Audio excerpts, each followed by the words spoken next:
Alright, so welcome to my video. I'm going to try to do the voiceover thing. Hopefully I can do it well.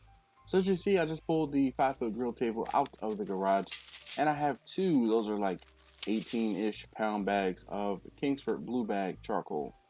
Yes, I'm using lighter fluid.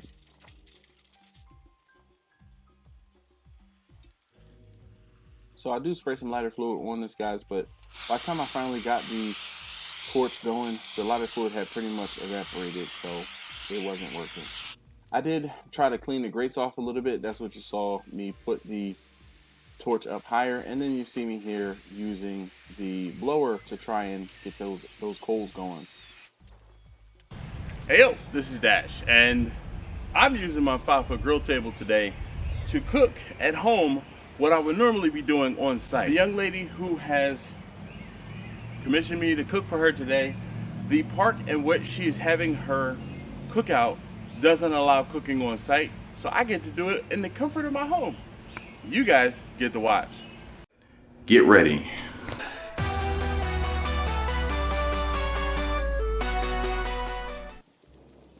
Alright, so my grill table is going, and I changed the orientation to try and keep the smoke out of you guys, out of the camera's face. So you will see I set the table up, and then this is me trying to get the grate set up, the cooking grate set up.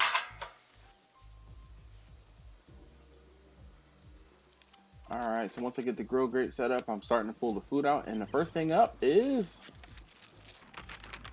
yeah, Beyond Burgers. So there were 10 of these burgers I had, and I put them over the hot spot, or the first hot spot on the grill, and we just got them going. So now I zoomed in a little bit so you can kind of see. This was after maybe 2 or 3 minutes. You can see that they are actually taking on some color.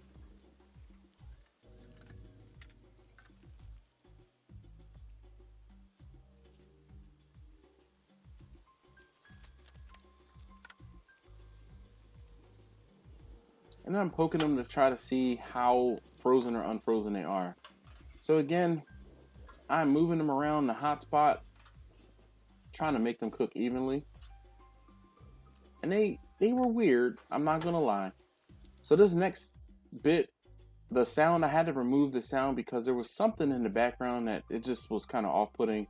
So this is really dead quiet, so I'll try to talk the entire time. Those burgers did actually start to get some decent color, and they looked meat-ish. They didn't feel meat-ish, but they looked meat-ish. And they actually started to produce juices and drippings. And you can see there are some juices and drippings coming off of the grill because there's increased smoke. But they were different. They did not stick to the grate, which was great. But you see, I kept moving them. I kept flipping them over in hopes that they could cook evenly or would cook evenly. There again, I'm poking them to just try to make sure that they're done through the middle before I start to take them off. I pull out my thermometer and start temping them. I temp them to 165. And the ones that were done at 165, I just pulled them off. You can see again more smoke, which is the juices dripping from those burgers. They did not, they cooked like a burger, like a real burger.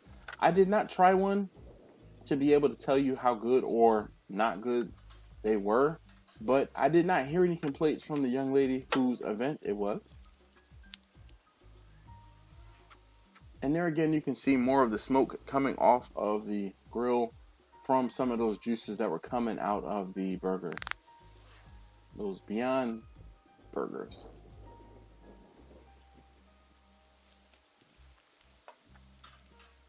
And those burgers, because of the fact that that was the first thing, I usually cook the vegetarian or non-meat burgers first so that there isn't a whole bunch of grease on the grill, and also use it to while the grill is coming up to temperature so they won't burn, and it usually works out well for me. So I'm just trying to arrange them nicely in the pan, get those off to the side and covered. And here comes some of you guys' favorite part. I'm going to be putting some burgers on the grill, and we're gonna get it set up. So you can see we still only have like a third of the grill is actually hot, or a hot spot, or gotten really hot. And here it is. putting burgers on the grill. I slowed this down for you guys. I know some of you that love seeing me toss out burgers onto the grill as if I'm dealing cards. These were 1/3 pound like sirloin burgers, so they're a little bigger than the ones I normally cook, and they turned out great. So with cooking on the grill, I did speed this up so that, you know, obviously to save you guys some time and watching and boredom.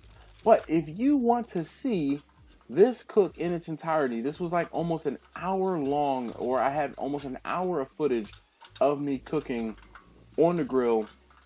If you want to see it in its entirety and at regular speed in real time, let me know and I will upload that video like in a unlisted video or a video where you guys can see. Obviously I had some hot dogs to cook as well. So this cook was 10 of those Impossible burgers, 53 real or 3rd pound burgers, 48 hot dogs, and then I had to travel with them on site. So we got the first pack of 18. There were 18 burgers in each of those packs. So we got the first pack started. I'm putting out the second pack, and you see I'm putting it off to the far left because that was kind of the cold side of the grill, and there was a hot spot on the very right side where I put those hot dogs. So I'm kind of getting everything organized and ready.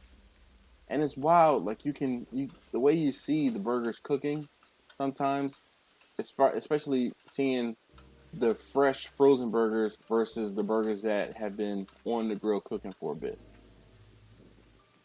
But at this point, kind of business as usual, flipping and moving burgers, getting them cooked, and then getting them in pans.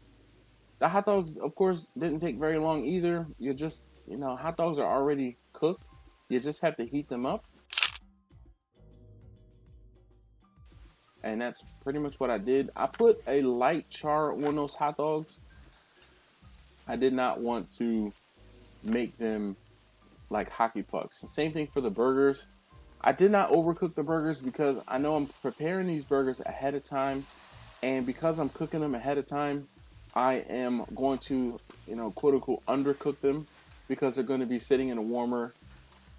And the last thing I want to do is have them fully cooked or cooked to the point where they will dry out. So you see, this is the one problem I have with this grill. When it's open and juices and grease drips down on the coals, you see a lots of flame and flare-ups. So kind of move the burgers off of directly above where the flame is hottest or highest and move things around. But that is the hot spot on the grill as well. So of course I have to put the burgers into that spot so they can cook. Had I spent more time getting my charcoal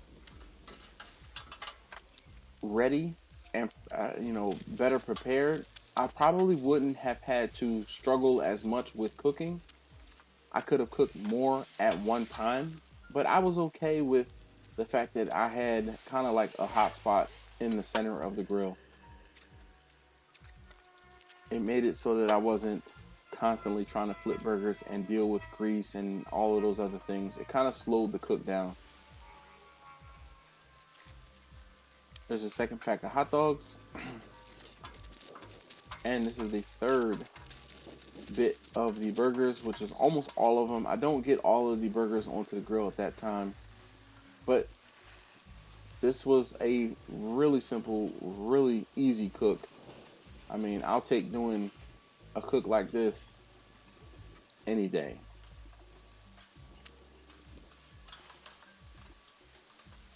Now we're just moving things around, trying to get everything cooked evenly.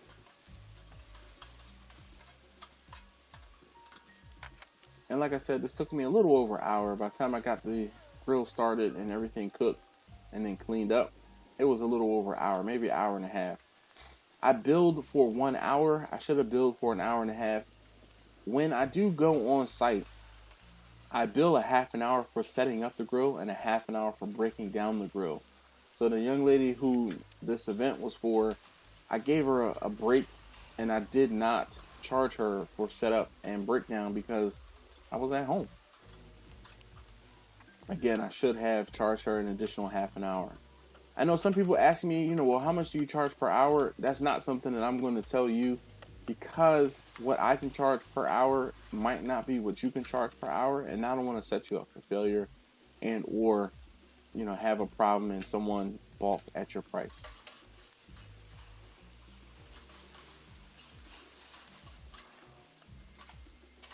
It was very smoky. I tried to keep the smoke headed to my right, but that didn't always work. The lid is it's a double-edged sword. Sometimes it's really good in keeping in heat and helping to keep the flame down, and other times it just puts that smoke directly into your face as you're standing there. It might be a good thing if I could get that lid to open maybe another 20 to 25 degrees back, so that it won't act as a reflector to push that smoke directly into your face in front of you. But as you see, the wind was blowing around. It was actually pretty windy that morning, and that smoke was just doing what it's going to do. So here we are, almost finished cooking the burgers, and I just stacked the burgers up neatly in a full catering pan, and the hot dogs, I stacked them up as well. So the flame is starting to travel, and I kind of take advantage of it just to char those burgers, the last burgers that are going on now.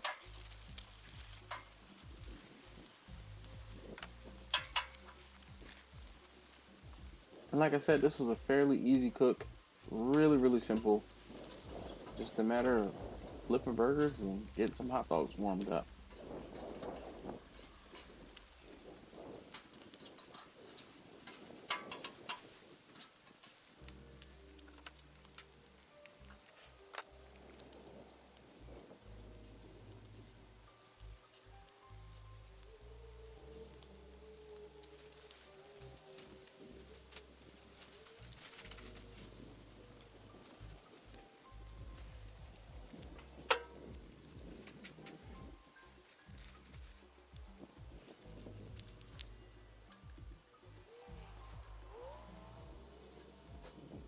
Alright, so I closed the lid just to try to help get those last burgers done quicker. And these last burgers didn't take very long at all. So towards the end, I thought about you guys in the camera, and I started moving things over closer towards the camera. And also that spot on the left side of the grill has started to get warmer. So I figured I would take advantage of it and try to show you guys, or move the burgers closer.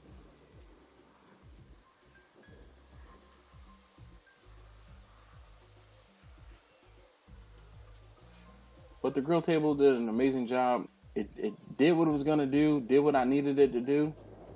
Cook those burgers, cook those hot dogs. This thing is a tank, for sure. And again, these are the last couple burgers, so I'm just trying to get them right. Clean off the spatula real quick. Get them piled up and into the pan. So when I'm cooking on a big grill like this, I usually use a combination of the spatula and some tongs, some long tongs, and get it done. Alright, so I'm scraping off some of the bigger bits on the grill, and then I come back and I have a brush that I'm going to use to try and clean it up while the grill is hot. And you see at this point we're, what, 45 minutes in or so, or almost an hour, and you see a lot of those coals are actually lit. So let's scrape the grill really quickly, and I usually scrape the grill before it's done, or try to if I can. And then we're going to scrape the underside and try to get that clean as well. And you can see the difference between where it was not scraped and where it is scraped. You can see it's a little shinier. The grate actually did clean up a little bit, but for what it is, obviously just a quick brushing, it turned out great. All right, so there you have it. In under an hour, that was almost 50 hot dogs, a little more than 50 burgers, and 10 Beyond Meat burgers. Thank you, Johnny 5. This is, in case you do not know, this is my 5-foot grill table. If you've never seen videos on this particular grill before, I'll go ahead and link some videos up there. You feel free to go ahead and watch. Anyway, thanks again as always for watching. On behalf of Johnny and myself, really appreciate you being here. Really appreciate you watching along, and we'll see you next time. All right. Hopefully, I'll get to use them more this summer. Oh, bottom, baby.